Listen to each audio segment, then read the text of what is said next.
Good afternoon, ladies and gentlemen. This is your Krikorian with the news in English.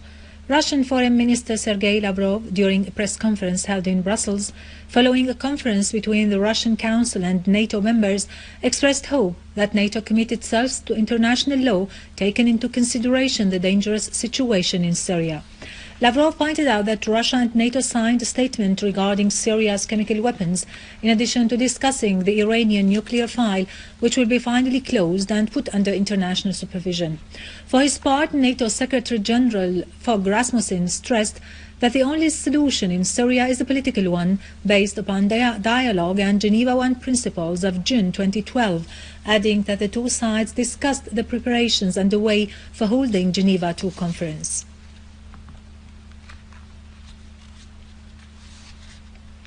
The Russian Foreign Ministry has declared that Minister Sergei Lavrov discussed during his meeting last night with the Saudi intelligence chief Bandar bin Sultan the prospect of holding the Geneva II International Conference on Syria and the Iranian nuclear program.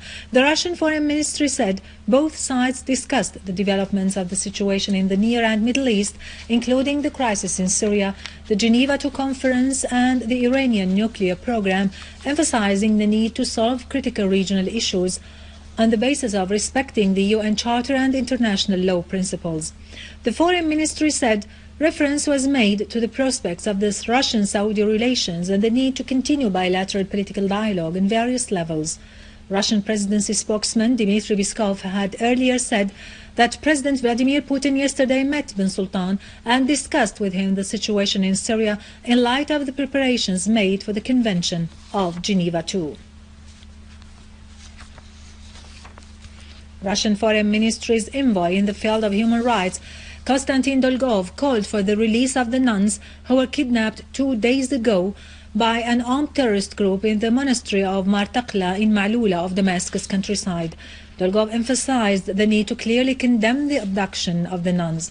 Dolgov's call came after Russian Foreign Ministry called to halt the terrorist attacks on the places of worship and on men of religion in Syria.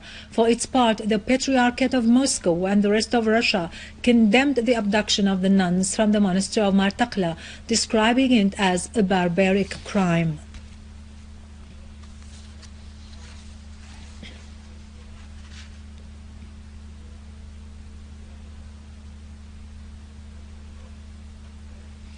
The Pope of the Vatican has addressed an appeal concerning the nuns who had been kidnapped by a terrorist group from Martaqla Monastery in the village of Ma'lula in Damascus suburbs, and for all the people who have been kidnapped in Syria.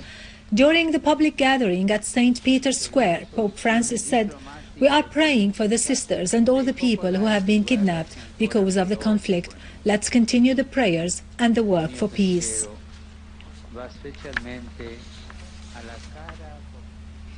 Syria's permanent representative to the UN, Dr. Bashar al-Jaafari, has affirmed that all the Saudis who came to fight in Syria have done so with the knowledge of the Saudi intelligence and authorities. In a press conference at the UN headquarters, al-Jaafari made it clear that a large number of them had had death sentences or long-term imprisonment and were set free in return for coming to fight in Syria. Al-Jaafari added that the majority of them belonged to Al-Qaeda and other terrorist organizations, and that the Saudi authorities now found a way to get rid of them and send them to Syria on the basis of undeclared agreements.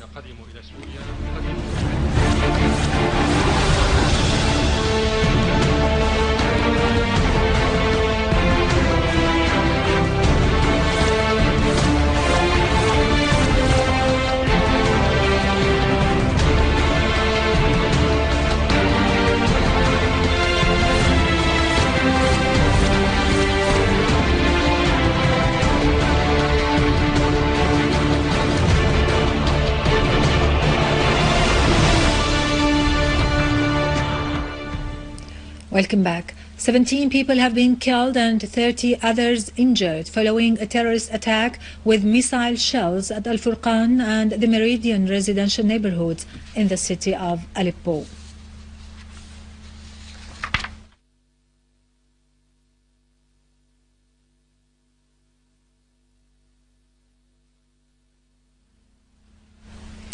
The Syrian Arab army eliminated a terrorist group, killing all its members in a nabak of Damascus countryside, pounding all their hideouts and gatherings in the areas of Al-Arqub, Al-Saqi and Al-Zaribat farms, and also in Al-Muftah neighborhood, northeast of the town. Among the terrorists killed were Muhammad Nasif and Muhannad Ashur. In Harasta, Syrian Arab army clashed with a terrorist group at the outskirts of Al-Thanawiyya, killing most of the terrorists and destroying their weapons and ammunition. Among the terrorists killed was Isam Swaydan.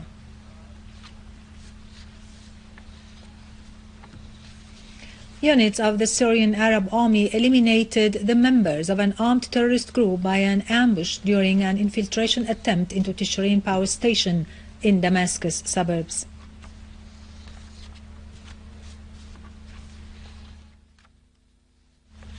In Homs, a military source said that Syrian Arab army destroyed a 60-meter tunnel that stretched between Nizar Qabbani outskirt and Al-Qarabis neighborhood. The terrorist armed groups were preparing to use the tunnel in transporting their weapons. In the eastern countryside of Homs, the villages of Maksar al-Ahsan, Abu al-Alaya and al-Mas'udiyya witnessed repeated infiltration attempts by the terrorists who tried to enter from the mountains and the surrounding desert, but the Syrian Arab army was always there to foil their attempts. In the village of Maksar al-Ahsan, a unit of the Syrian Arab army is positioned with the task of monitoring the terrorist movements and pounding their gatherings. Also, other Syrian Arab army units repeatedly repel attempts by the terrorists to infiltrate from Al-Raqqa, Aleppo countryside and Hama countryside to the hills of Al-Mas'udiyya towards the eastern countryside of Homs.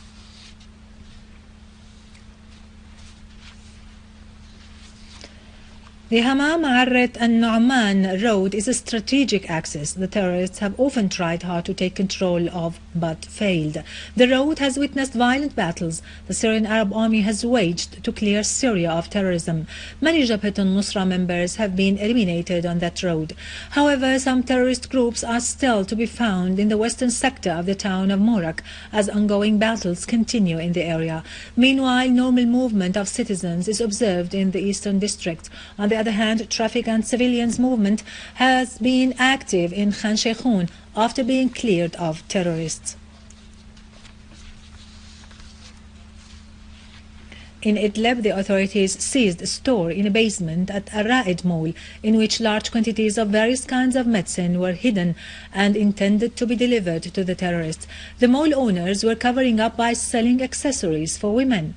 According to information that the armed terrorist groups were receiving large quantities of medicine in Idlib countryside, the authorities raided the warehouse of Ar-Ra'id in the area, and after inspecting it, 3 large stores were discovered where different requirements of field hospitals were hidden, including cotton, gauze and injections. The contents of the warehouse were seized and all the workers were arrested.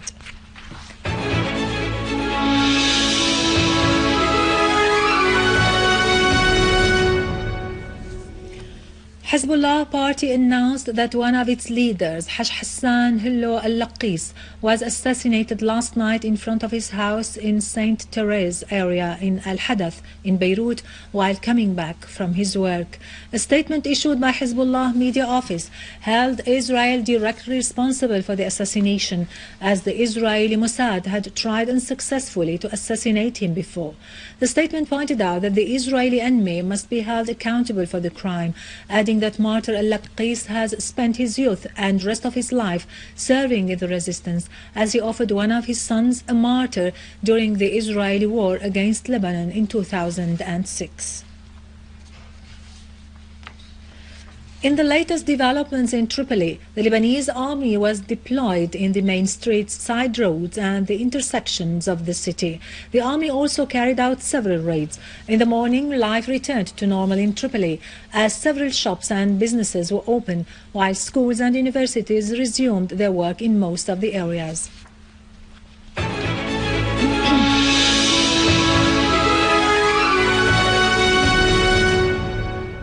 Finally, and back to our local news, in Latakia, the St. Barbara feast has been celebrated in Latakia amidst prayers for peace to prevail in Syria. All world churches in general and Eastern churches in particularly have agreed to honor the martyr Saint Barbara and to follow her guidance. Happy day for everybody in our dear country. God bless Syrian youth and save Syria. Happy year for you and for our dear country Syria. God protect our Syrian National Army. Saint Barbara's Day brought rain and hope.